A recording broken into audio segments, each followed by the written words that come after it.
తొలి తెలుగు ఖగోళ శాస్త్ర గ్రంథ రచయిత శ్రీ గొబ్బూరి వెంకటానంద రాఘవరావు గారు జ్యోతిర్వేదం 15వ భాగం 28-20 దక్షిణ ఖగోళం అంతా అయిపోయింది. ఉత్తర ఖగోళంలోకి వచ్చి దేవ సన్నిభులైన సప్త మహారుషి ఉత్తరంలో మెరుస్తూ ఉంటారు.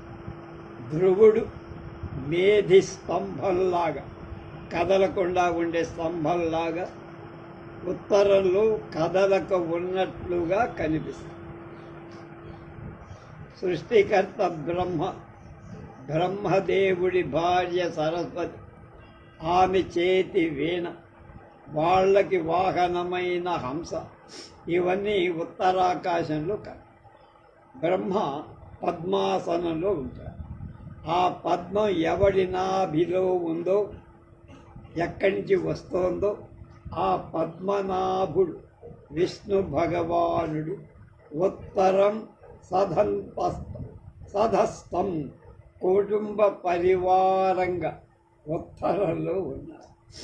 భూగోళాది జగత్తులకు ఆత్మ అనతగిన సూర్యుడు మన స్థూల దృష్టి ఉత్తర నిర్గమం ప్రారంభించే సమయంలో ఉత్తరాయణ పుణ్యకాలం అంటాగా జనవరిలో వస్తుంది. మకరంలోకి సూర్యుడు ప్రకాశించి కనుక మకర సంక్రమణం అంటారు. కనుక అది ఉత్తరాయణ పుణ్యం. ఈ పుణ్యకాలంలో దాన ధర్మాలు, దేవతా పూజ, పితృదేవతలకు వాళ్ళకి గుమ్మడికాయల దానం, వడ్ల దానం, సువర్ణ దానం ఇలా చేస్తే అనంత ఫలప్రదం అని భారతీయుల విశ్వాసం. సూర్యుడు సకుటుంబంగా ఎక్కడికి పోతున్నాడు, ఆ ఉత్తర దిక్కున ప్రవహించే నదులు అలా ప్రవహించే మేరకు వాటిని ఏమంటారు? ఉత్తర వాహినులు. ఎక్కడ ఉత్తర వాహిని ఉంటో అక్కడ అది శ్రేష్టమైన ప్రదేశం. ఆ పవిత్ర దేశంలో స్నానం చేయటం విశేషమైన ఫలాన్ని ఇస్తుంది. కనుక భగవద్భక్తులైన గృహస్థుల ఇళ్లలో దేవతా పీఠాలు తూర్పునకు ఉత్తరానికో ఉండేట్లుగా అందుకనే నిర్మిస్తాము. జగచ్చక్షుడు అంటే ప్రపంచాన్నంతటినీ చూసేటువంటి బ్రహ్మ, జగత్ ఆత్మ అయినటువంటి జగత్తుకు ఆత్మ అయిన సూర్యుడు ఉదయించే తూర్పు దిక్కు పవిత్రం.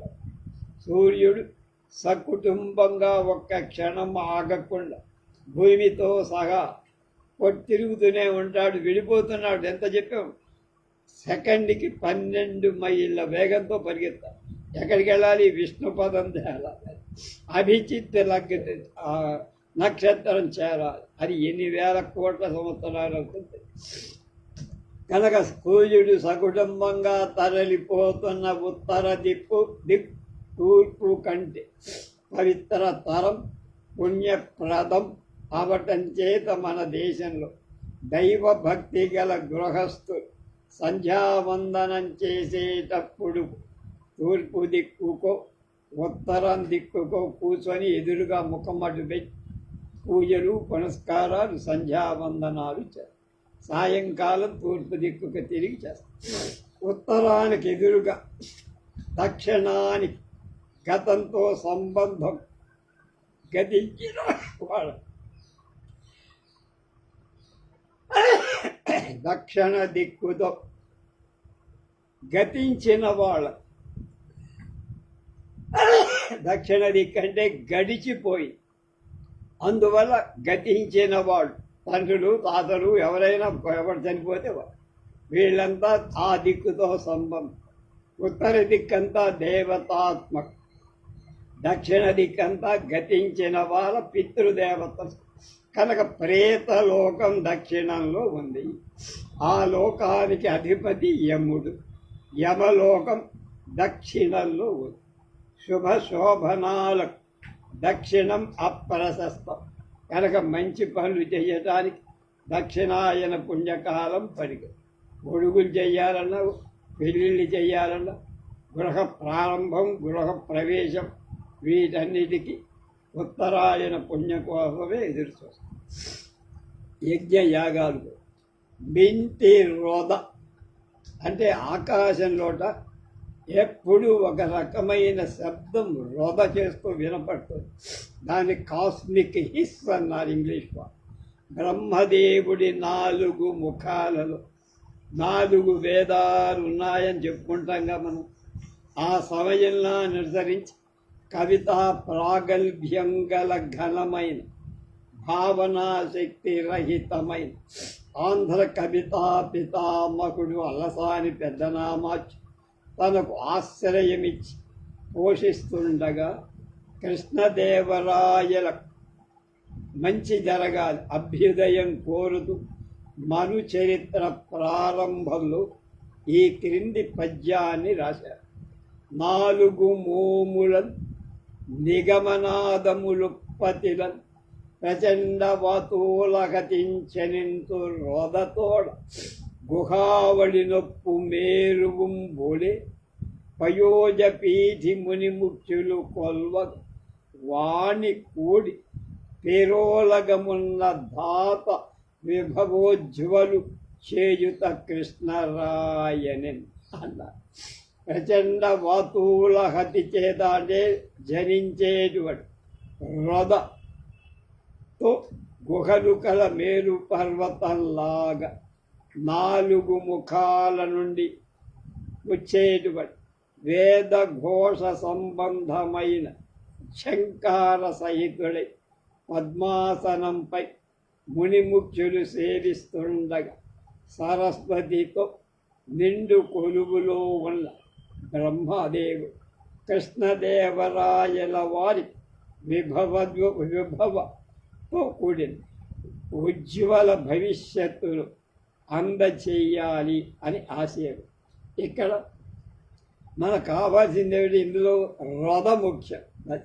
దేవతలకు ఆశ్రయమైన మేరు పర్వత గుహలలో వాయువుల యొక్క తిరగటం చేత రథ అనిపిస్తుంది. చతుర్ముఖ బ్రహ్మ యొక్క ముఖాలను వెలువడేది వేద నినాదం శంకారంగా. ఆ ప్రాంతంలో వచ్చేటువంటి ఒకానొక శబ్ద వ్యాప్తి పెద్దన్న తన కవితా భావాంబర వీధిలో ఆయనకి వేద గోచరమైనట్టుగా కనపడు. ఆయన మనస్సులో కనపడు. బ్రహ్మ ముఖం నుంచి వేదం శంకారనాదం చేస్తుంది. అది కనుక ప్రత్యేకం జ్యోతిర్లోకం నుండి ఎన్నెన్నో రహస్యాలు వినవస్తున్నాయి. ప్రతి రాత్రి ఆ లావణ్య సీమ నుండి నిర్గమించే దివ్య తేజస్ మన ఆత్మలపై ప్రసరిస్తూ ఉత్తేజాన్ని ఇస్తున్నాయని వర్ధిక్ అనేటువంటి పాశ్చాత్య కవి చెప్పారు. ఆయన ఎక్కడ రాశాడు?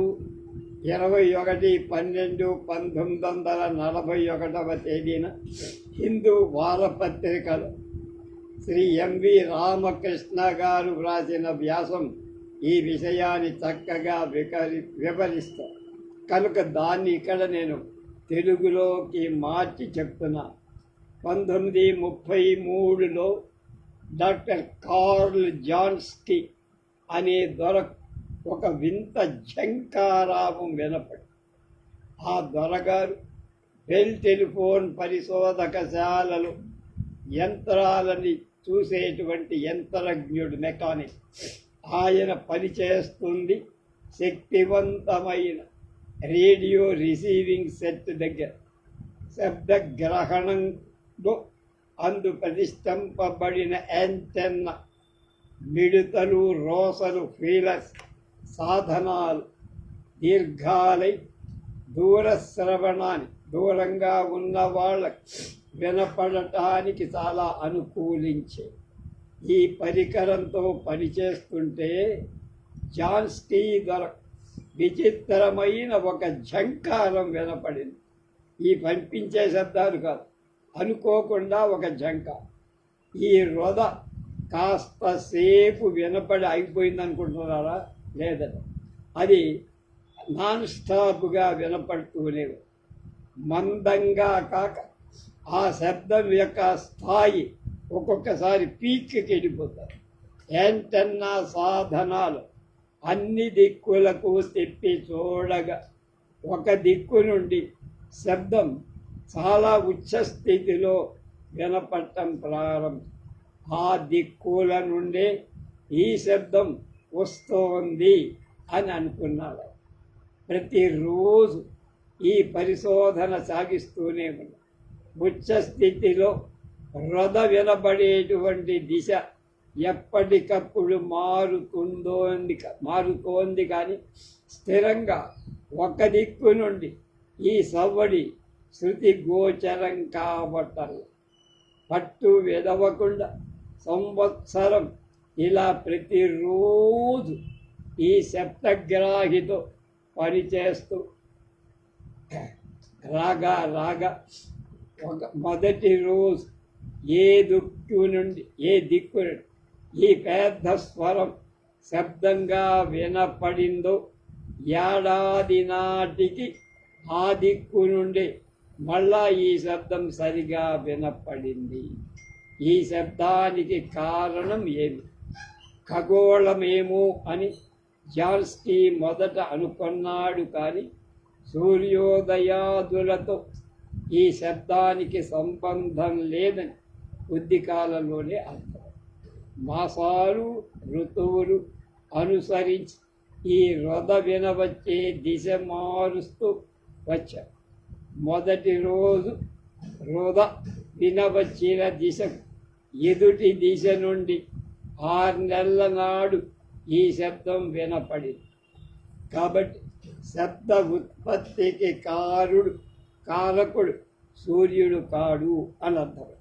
సూర్య కుటుంబానికి అవతల నక్షత్ర మండలంలో ఏదో ఒక స్థానం నుండి ఈ రొద కాస్మిక్ హిస్ అన్నది వస్తోంది అని నిర్ణయం చేశాడు. నిశ్చయంగా చెప్పి ఇంతకీ ఏ స్థానం అని కనుక్కో. అమెరికా ఖండంలో హార్వర్డ్ యూనివర్సిటీలో సుప్రసిద్ధ ఖగోళ శాస్త్రవేత్త వేధకుడు డాక్టర్ పార్సిలీ పరిశోధన ఫలితంగా మిల్కీ వే మధ్యంలో క్షీరోద మధ్యం వీణా మండలం అని చెప్పాను. ఆ మండలంలో కల వేగ, వాళ్ళు అవేగ అన్నారు, మనం అభిజిత్ నక్షత్రం. ఆ నక్షత్ర ప్రాంతమే మన సూర్య కుటుంబ గమ్యస్థానమని కూడా నిన్న చెప్పి, ఈ వీణా మండలం నుండే విశ్వానికి అంతటికీ విద్యుత్ తరంగాలు వెలువడుతున్నట్లుగా ఖగోళ పరిశోధకులు నిశ్చయించారు. కనుక భూగోళం మీద మెడ్రాస్, బొంబాయి, లండన్ మొదలైన స్థానాల నుండి రేడియో తరంగాల మూలంగా పాటలు మొదలైనవి వ్యాప్తి చేస్తున్నారు.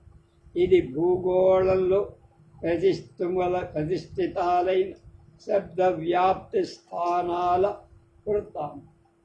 అలాగే ఖగోళంలో క్షీరోదం మధ్యలో అంటే మిల్కీ వే మధ్యలో వీణా దండం నుండి విశ్వమంతటికి రేడియో విద్యుత్ తరంగాల ద్వారా శబ్ద వ్యాప్తి జరుగుతోంది. మెడ్రాస్, బాంబే, లండన్ మొదలైన స్థానాలు భూగోళ శబ్ద వ్యాపక స్థానాలు, టెరెస్ట్రియల్ బ్రాడ్కాస్టింగ్ స్టేషన్స్. వీణా మండలం అయితే విశ్వానికంతటి విద్యుత్ తరంగాల ద్వారా శబ్ద వ్యాపనం చేసే కేంద్ర స్థానం, సెలెస్టియల్ బ్రాడ్కాస్టింగ్ స్టేషన్. జాన్స్కీ ద్వారా విన్న రొద ఈ వీణా మండలం నుండి బయటికి వచ్చింది. విద్యుత్ తరంగ శబ్దాల పని. ఈ రథ మూలంగా సూర్యుడు సకుటుంబంగా అభిజిన్ నక్షత్రం దగ్గర అఖండ వేగంతో వెడుతున్నాడన్న వాగదం స్థిరపడి సిద్ధాంతం. శక్తివంతాలైన రేడియో శబ్దగ్రాహక యంత్రాలను ఇలాంటి విద్యుత్ సందేశార్థాలైన రొదలు సాజిటేరియస్ ధనుస్సు రాశి స్థితుడైన మన్మథ నక్షత్రాల నుండి కూడా వినతగును అని జ్యోతిశాస్త్ర పరిశోధకులు కూడా చెప్తారు. అల్లసాని పెద్దనగా భావాంబర వీధిలో విహరిస్తూ కవితా ప్రాగల్భ్యం చేత వర్ణించిన రొద జ్యోతిశాస్త్ర పరిశోధకుల నిరంతర కృషి చేత యథార్థమని స్థిరపడటం ఎంత ఆనందించదగిన విషయం అని మన విమర్శకులు పోలెద్దరు అవి వచ్చి పిచ్చి మాటలు పిచ్చి రాత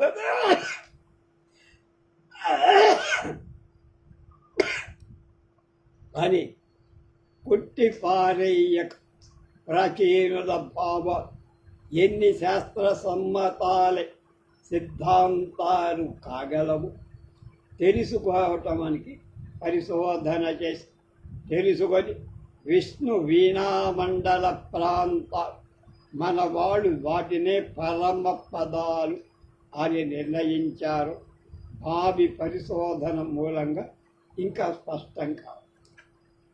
తర్వాత విషయం రాజహంస రమ్య క్షీరవాహిని మధ్యలో అంటే పాల పుంతలో విభ్రాజమానమైన బాగా వెదుకుగా ఉండి అష్టోత్తర శత నక్షత్రాలు 108 నక్షత్ర సమూహాలతో శృంగార దేవతలాగా కనపడేటువంటి ప్రకాశించే నిమ్న ప్రశంసింపక నిన్ను శోభించే నిన్ను ప్రశంసించకుండా ఎవరు మానగలరు?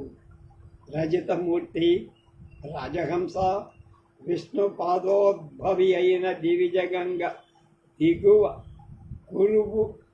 కులుపు కిందకి ఉరికేటప్పుడు బీభత్స స్వరూపంతో అల్లకల్లోలమవడం కల్లోలం ఉడిపి హంస ఆ సలిలాలకు శాంతి చేకూర్చడం ఋగ్వేద మంత్రాలను మనం చదివి ఉన్నాం ఇదివరకు. హంస స్వరూపం ఖగోళంలో వీణామండలపు తారలతో ఎప్సిలాన్ అనే గుంపు 4 చుక్కల తూర్పున కలప. ఆ తార చతుష్టయం 4 బ్రహ్మదేవుడి చతుర్ముఖాలన్నాగా బ్రహ్మముఖంపై వీణాపాణి సరస్వతి ఆ వాణి హిరణ్య గర్భ మిథునానికి దగ్గరగా ఇద్దరికీ వాహనమైన హంస ఉంటారు. అగ్నికి మేఘం, పార్వతీ పరమేశ్వరులకు మిథునానికి అంటే పార్వతీ పరమేశ్వర జంటకు వృషభం, కన్యారాజి దుర్గకు సింహం, గణేశుడికి ఎలుక వాహనాలైనట్లే బ్రాహ్మీ అంటే సరస్వతి బ్రహ్మలకు హంస వాహనం. ఇలాగే శ్రీ విష్ణువుకు గరుడు కూడా వాహనం అని అర్థం చేసుకోవాలి. ప్రాచీన సంప్రదాయానుసారంగా భారతీయ కవులంతా ముందు సరస్వతి స్తవం చేశాక కావ్యరచన ప్రారంభిస్తారు. సరస్వతిని స్తుతించే శ్లోకాలు పద్యాలు హృద్యాలుగా ఉంటాయి. దండి మహాకవి సరస్వతిని సర్వశుక్ల అంతా తెలుపే అని చేసిన వర్ణన ఇదివరకు చెప్పుకోరు. ఆంధ్ర భాగవతకర్ మహాభక్తు బొమ్మెర పోతరాజు నిర్మల ధావళ్య శోభితాయి భారతీదేవిని ఈ క్రింది పద్యంలో చక్కగా స్తుతి చేసి శారద నేరదేందు ఘనసార పటీరమరాళ మల్లికాహార తుషారఫేన రజతాజలకాశ ఫణీశ కుందమందార సితాపయోధి సితతామర సామర వాగిని శుభాకారత నొప్పు నిన్ను మది నెన్నగు మది కానగనెన్నడు కలుగు భారతి. మళ్ళా శారద నీరదేందు గణసార పటీరమరాళ మల్లికాహార తుషార ఫేన రజతాజలకాశ ఫణీశ వాహినీ వాహినీశ కుందమందార సితాపయోధి సితతామర సామర వాహిని శుభాకారత ఒప్పు నిన్ను మదిగా నగనెన్నడు కలుగు.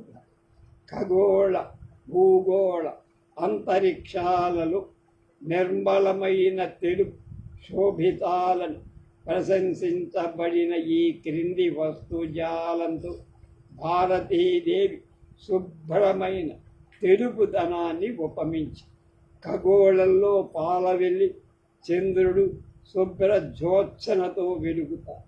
అంతరిక్షంలో ఖగోళానికి శరత్కాల మేఘం హంసల గుంపు శారద అభ్ర శకల చయము పోలి ఉందని నన్నయ్య భట్టు. పుష్పాలు మల్లె కుంద తెల్ల తామర తెల్ల మందారాలు ఇతర వస్తువులు శుద్ధ స్ఫటిక శుద్ధి చేసిన కర్పూరం ఘనసారం చందనం తెల్ల పట్టు వంటి రెల్లు వెండి కొండ హిమం హంస తెల్ల సముద్రం నురుగు తెల్ల త్రాసు ఇవన్నీ తెలుపుదనానికి పరాకారం.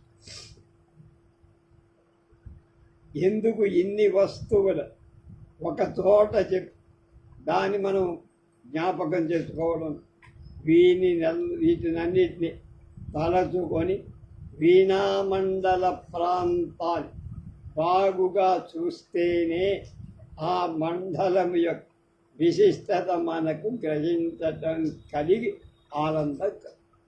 శరదృతు రోజుల్లో సూర్యుడు అస్తమించాక పడమ తూర్పు ఆకాశంలో మొదట మన దృష్టికి కనపడే శుభ్రమైంది పాల సముద్రం మిల్కీవే. ఆ క్షీరవాహిని మధ్యలో వెండి కొండలాంటి హంస అటు మేటి వజ్రంలాగా దేదీప్యమానంగా తెల్లని కాంతులలో తేజరిల్లే అభిజిన్ నక్షత్రం. ఈ పరిసరాల మధ్య వీణాపాణి సరస్వతి అక్షరాల సర్వశుక్లై తెలుపుదనంతో వెలుస్తూ ఆశ్వయుజ కార్తీక మాసాలలో ఈ శారదాదేవి దర్శనం చేసిన వాళ్ళు ధన్యులు. అప్పటికి ఇంచుమించుగా వర్షాకాలం పూర్తయిపోతుంది. వాతావరణంలో నీటి ఆవిరి బాగా ఉంటుంది. ఆ కారణం చేత చంద్రకాంతి అతిశయించి అపూర్వ శోభతో శరచంద్ర చంద్రికా ధావళ్యం వర్ణించట మన కవులం అత్యంత ఆహ్లాదకరంగా భావిస్తారు. వాగని శాసనుడు మన నన్నయ్య భట్టాల హంసతో కూడిన వాడి హిరణ్య గర్భులను శరత్కారంతో వర్ణించుతూ రాసిన పద్యరత్నం అర్థం చేసుకొని ఆనందించటం మనక.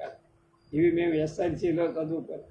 భూసతి కిందివంబునకు పుల్పెసగంగ శరత్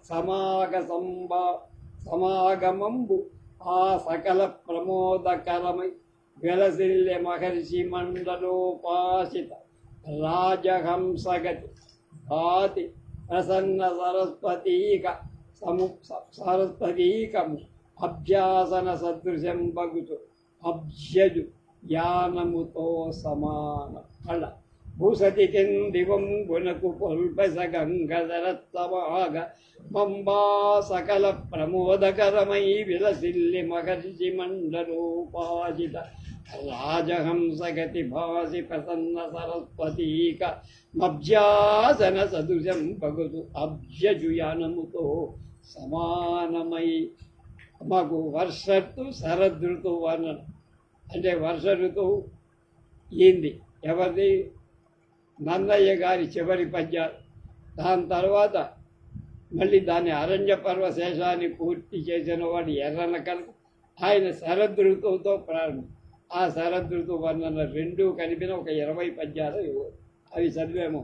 ఎస్ఎస్జి చదివే జావా పృథివీ దంపతులకు శరత్ సమాగం అయినందుకు లోకమంతా ఆనందించేది. అప్పటి శోభ ఎలా ఉంది?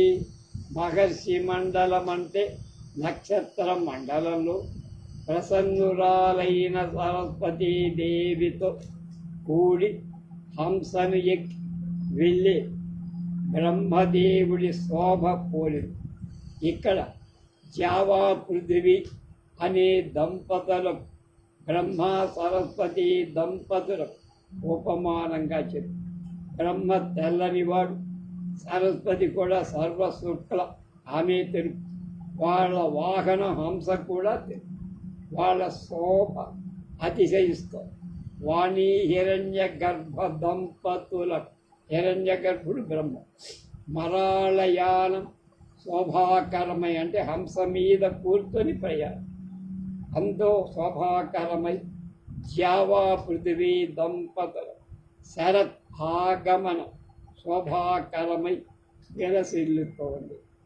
మహాభారత సంస్కృత మూలంలో ఈ ఉపమానాల ప్రశంస లేదు.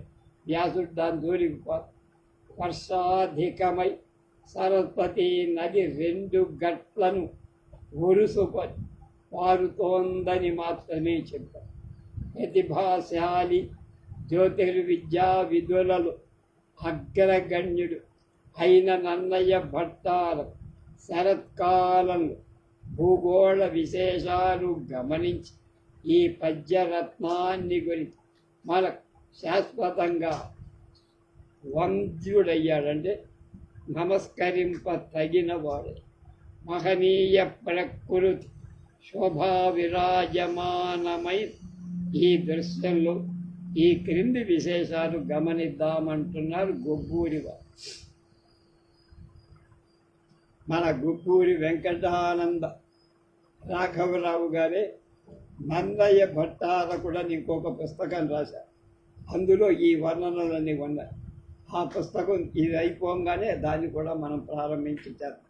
ఆయన రాసిన 2 ఆణిముత్యాల లాంటి పుస్తకాలు మనకు లైవ్ చేయటం మన అదృష్టం. హంస తేజోమయమై శాంతానికి హంస, నిదానానికి అహింసకు ఆకరం.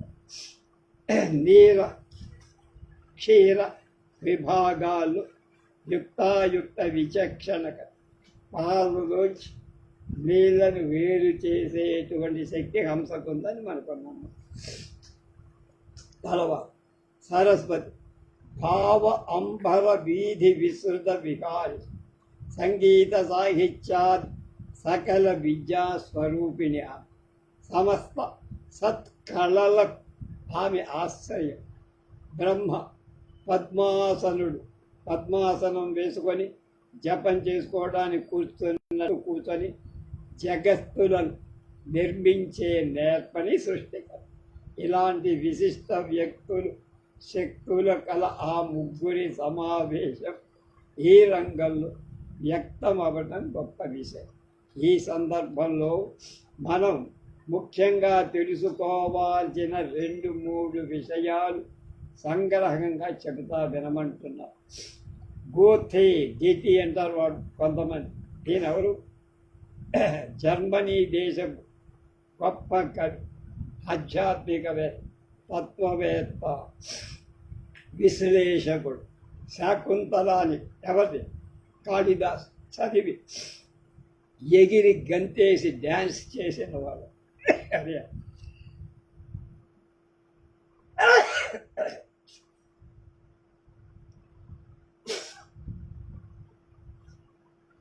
అమెరికా వెళ్ళేవాళ్ళు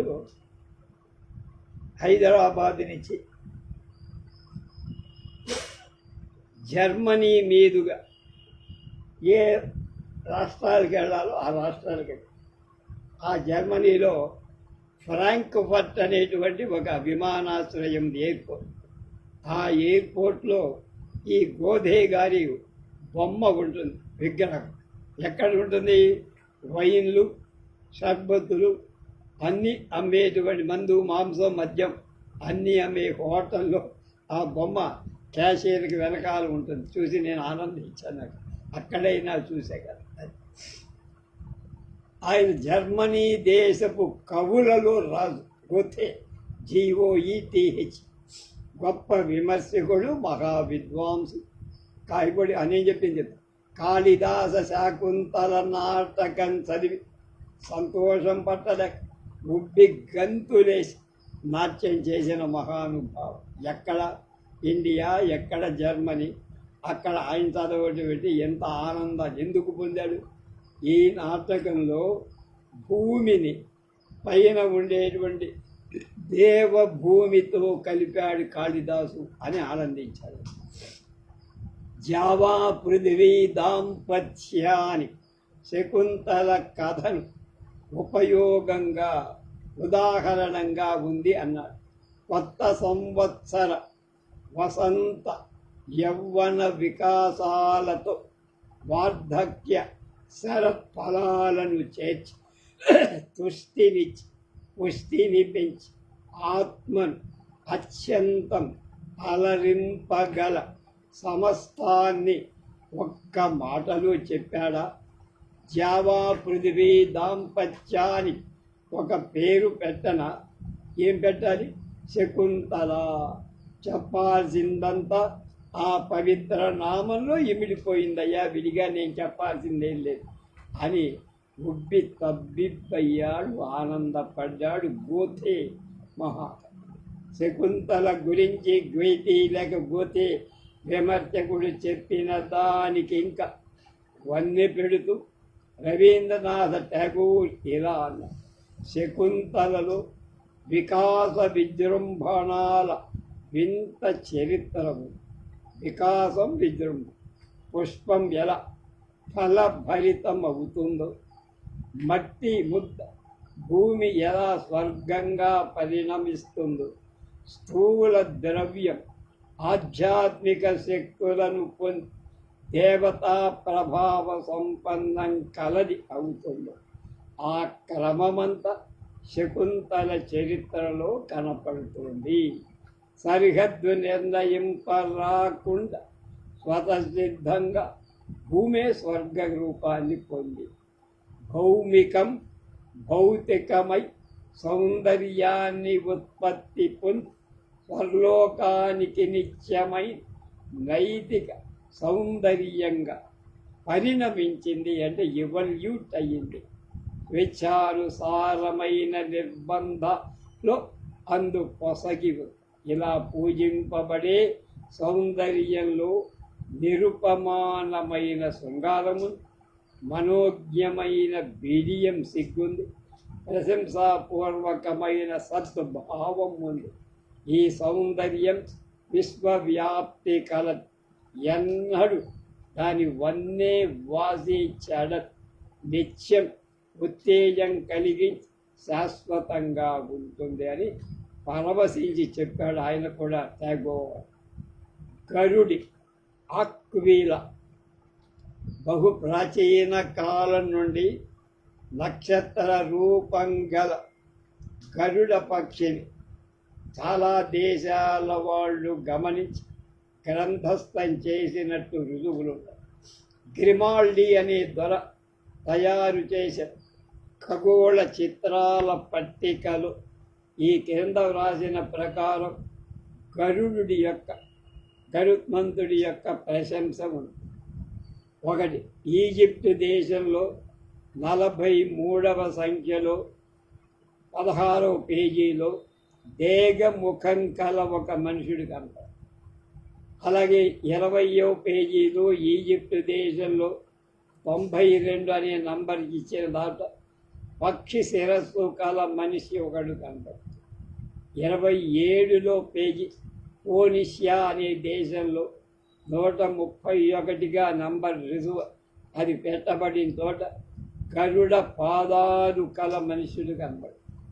అలాగే 31లో చైనా దేశానికి చెందిన దానిలో 146గా నమోదు చెయ్యబడిందాల్లో గరుడ పక్షి 75 విషయం పేజీ మిత్ర విషయం అనేది అంటే జావా సుమిత్ర అంటే 561గా నంబర్ ఇచ్చిన దానిలో పక్షి శిరస్సు కలిగిన వాడు ఒక మానవుడు ఉంటాడు.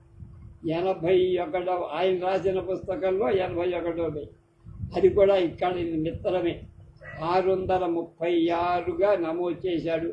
విషసర్పంతో గరుడి అంటే గరుత్మంతో 82వ పేజీలో అదే మిత్ర విషయంలో 643లో గరుడి పక్ష ఉంది. అది చూడు. ఋగ్వేదంలో మొదట 1వ మండలంలో 164 సూక్తంలో 21 మంత్రం సంఖ్య గల మంత్రంలో గరుడ ప్రశంస ఉంది. సుపర్ణో గరుత్మాన్ అన్న సుపర్ణో గరుత్మాన్. ఇట్లా ఏషియా, యూరప్, ఆఫ్రికా ఖండ దేశస్థులైన బహుదేశాల ఖగోళంలో ఈ గరుడిని రూపాన్ని చూశారు, వర్ణించి గ్రంథస్థం చేశారు. పాశ్చాత్య దేశాల అనేక జాతుల వాళ్ళు ముఖ్యుడైన జూపిటర్ దేవుడు సింహాసనం పక్కనే గరుడి యొక్క స్థానం ఉన్నట్టుగా మనకు కనపడు. గ్రీసు దేశంలో పరిసరాలలో అనేకమైన దీవులు ఉన్నాయి. అందుక దానికి కాస్ ద్వీపం అని పేరు. ఆ ద్వీపాన్ని ఏలిన మొరాప్స్ అనే రాజు చాలా పుణ్యం చేయటం చేత దేవదేవుడు అనుగ్రహించి గరుడ రూపాన్ని అతన్ని తన దగ్గరికి చేర్చుకున్నట్ట. రోమన్ కవి మెనిలియస్ గరుడమూర్తిని ఇలా వర్ణించారు. గరుడు తన కాలి వేళ్ల మధ్య పిడుగుల దాచిపట్టి మహాధైర్యంతో పైకి ఎగిరిపోతూ గొప్ప ఎత్తుకు ఎగురుతున్నారు. దేవదేవుడికి దివ్యాయుధాలు తెచ్చి అందిస్తున్నాడు వాణ్ణి నేనే కదా అని సగర్వంగా సాహసించి మంచి హుషారుగా వెళ్తున్నారు. ఋగ్వేదంలో చాలా చోట్ల గరుడ ప్రశంస ఉంది. ఖగోళ స్థలమైన గరుడ హంసలను పక్షుల మేడపైన విష్ణు పదం ఉన్నదని తెలుపుతూ ఋగ్వేదం 1వ మండలం 155వ సూక్తం 5వ మంత్రాన్ని ఇదివరకే మనం చెప్పుతాం. ఋగ్వేదం 1వ మండలం 164వ మండలం 4వ సూక్తంలో 47వ మంత్రంలో ఈ రాజహంస గరుడ పక్షుల ప్రశంస ఇలా ఉంది. కృష్ణం వియానం హరయ సుపర్ణ ఆపోవసానా దివముత్పతంతి ఆవ వృత్ర సద్ధనా ధృతస్యాది ధృతేన పృథివీ వియుజ్యతే. కృష్ణం వియానం హరయ సుపర్ణ ఆపోవసానా దివి ముత్పతంతి త ఆవ వృత్సంసదన ధృతస్యాది ధృతేన పృథివీ వియుజ్యతే. బంగారు ఛాయత్ మెరుస్తూ ఈ పక్షులు స్వర్గలోకంలోకి ఎగిరి అస్తమయం వేళ దిగేటప్పుడు కృష్ణవర్ణనం అంటే నలుపు రంగు కలదు. జలసిక్తాలైన ఆ పక్షులు పరమ పదానికి ఎగిరి దిగాయి. వాటి ధర్మంలో భూమండలం చెమ్మగిలింది. ఈ మంత్రంలో క్షీరోదంలో అంటే మిల్కీ వేలో ఈ పక్షులు ఉదయించి అస్తమించే విషయం చెప్పాడు. ఈ దిగువ అవి దిగటం అంటే ఈ పక్షులు కనపడినప్పుడు చీమూతారు అంటే మబ్బులు పడమటి ఆకాశాన్ని ఆవరించడం వీటి దిగుబాటు నియాణం కృష్ణవర్ణం కలదని చెప్ప. మూడవది విశ్వంలోని సమస్త భువనాలకు గోపకుడు శ్రీ విష్ణు భగవానుడి స్థానాన్ని వివరిస్తూ సందర్భంలో కూడా యత్రా సుపర్ణా అమృతస్య భాగ మణిమేషం విదదాభిస్మరంది. ఈ గరుడి రాజహంస ఎక్కడి నుండి ఎన్నడు ఆగకుండా అమృత వాక్కులతో అభిస్మరం చేస్తున్నాడు అక్కడి.